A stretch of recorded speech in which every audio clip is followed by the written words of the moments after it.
Lecture du livre Les paraboles de Jésus d'Ellen White. Chapitre 17. Laisse-le encore cette année. Dans son enseignement, le Christ unissait toujours à l'annonce du jugement de Dieu les appels de sa miséricorde. Le Fils de l'homme est venu non pour perdre les âmes des hommes, dit-il, mais pour les sauver. Dieu, en effet, n'a pas envoyé son Fils dans le monde pour qu'il juge le monde, mais pour que le monde soit sauvé par lui. Son œuvre de miséricorde en rapport avec la justice et le jugement de Dieu est illustrée par la parabole du figuier stérile. Le Christ avait averti le peuple juif de la venue du royaume de Dieu, et il avait énergiquement secoué son ignorance et sa tiédeur.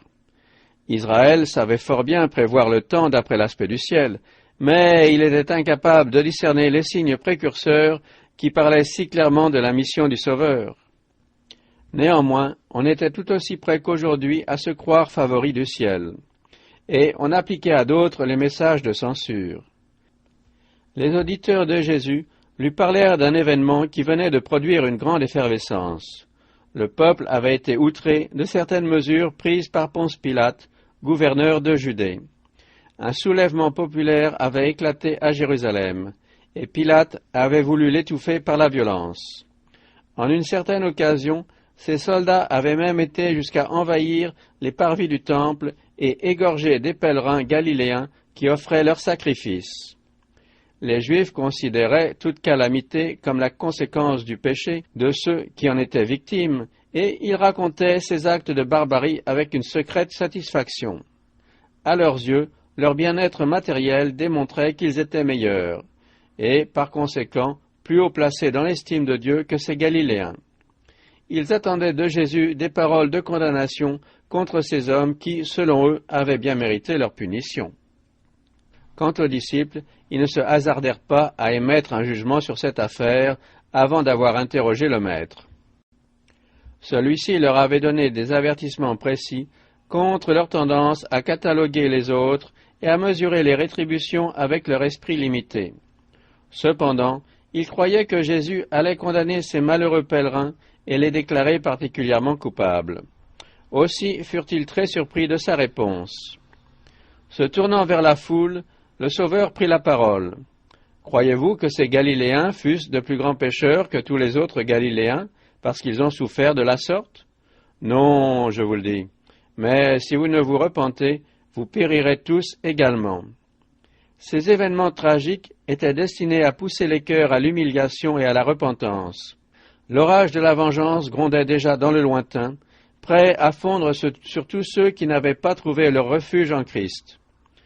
Tout en s'entretenant avec les disciples et avec la foule, Jésus, dans un regard prophétique, vit Jérusalem assiégée par des armées ennemies.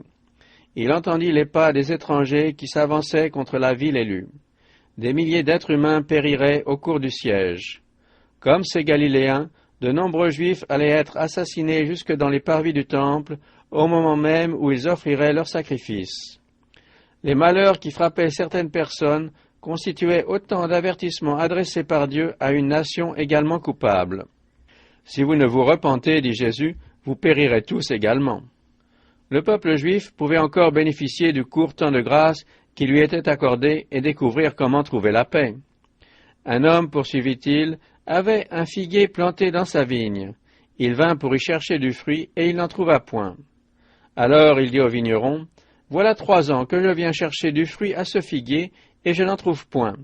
Coupe-le, pourquoi occupe-t-il la terre inutilement ?» Aucun auditeur de Jésus ne pouvait se méprendre sur la signification de ces paroles. David avait chanté Israël comme étant une vigne arrachée de l'Égypte. Ésaïe avait écrit de son côté, « La vigne de l'Éternel des armées, c'est la maison d'Israël, et les hommes de Juda, c'est le plan qu'il chérissait. » La génération du Christ était représentée par ce figuier planté dans la vigne de Dieu, objet de ses soins particuliers et de ses bénédictions. Le dessein de Dieu à l'égard de ses enfants et les glorieuses possibilités qui s'offraient à eux avaient été décrits en termes éloquents. Afin qu'on les appelle des térébintes de la justice, une plantation de l'Éternel pour servir à sa gloire. En mourant, Jacob, poussé par l'Esprit Saint, avait dit de son fils préféré, Joseph est le rejeton d'un arbre fertile, le rejeton d'un arbre fertile près d'une source. Les branches s'élèvent au-dessus de la muraille. Puis, il avait ajouté, « C'est l'œuvre du Dieu de ton Père qui t'aidera. C'est l'œuvre du Tout-Puissant qui te bénira des bénédictions des cieux en haut, des bénédictions des eaux en bas. » Dieu avait donc planté Israël comme une vigne superbe auprès des sources de la vie. Il l'avait établie sur un coteau fertile. Il en remua le sol, ôta les pierres et y mit un plant délicieux. Il espéra qu'elle produirait de bons raisins, mais elle en a produit de mauvais. Les Juifs de l'époque du Christ faisaient de plus grandes démonstrations de piété que ceux des siècles précédents, et pourtant ils étaient encore plus dépourvus des grâces agréables de l'Esprit de Dieu. Les admirables traits de caractère qui avaient donné à la vie de Joseph son parfum et sa beauté ne se retrouvaient pas dans la nation juive. Dieu vint dans la personne de son Fils pour chercher du fruit, et il n'en trouva point. Israël occupait le terrain inutilement, et son existence était un sujet de malédiction. Il prenait dans la vigne une place qu'aurait pu occuper un arbre fertile. Il privait l'humanité des bénédictions que le Seigneur lui a destinées. Aux yeux des autres nations, les Israélites avaient donné de Dieu une image déformée. Non seulement ils étaient inutiles, mais ils constituaient un réel obstacle. Dans une grande mesure, leur religion égarait les cœurs et les menait à la ruine plutôt qu'au salut. Dans la parabole, le vigneron ne pense pas un instant que la sentence prononcée contre le figuier, qui reste improductif, soit injuste. Il connaît et partage l'intérêt que le propriétaire ressent pour cet arbre stérile. Sa plus grande joie serait de le voir pousser et porter du fruit. Il accède au désir du maître de la vigne quand il lui dit « Laisse-le encore cette année, je creuserai tout autour et j'y mettrai du fumier, peut-être à l'avenir donnera-t-il du fruit. » Le vigneron ne refuse pas de s'occuper d'un arbre si peu intéressant. Il veut encore lui prodiguer tous ses soins et le placer dans les conditions les plus favorables. Le propriétaire de la vigne et le vigneron sont tous les deux intéressés à la prospérité du figuier.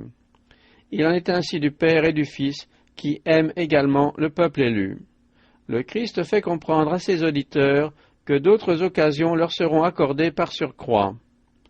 Toutes les ressources de l'amour de Dieu seront mises à contribution pour qu'ils deviennent des térébintes de la justice dont les fruits seront en bénédiction à l'humanité. La parabole ne nous donne pas le résultat des efforts du vigneron. Elle s'arrête sur ce point d'interrogation, car la conclusion dépend de la génération qui écoute le Sauveur. C'est à elle que s'adresse cet avertissement solennel. Sinon, tu le couperas.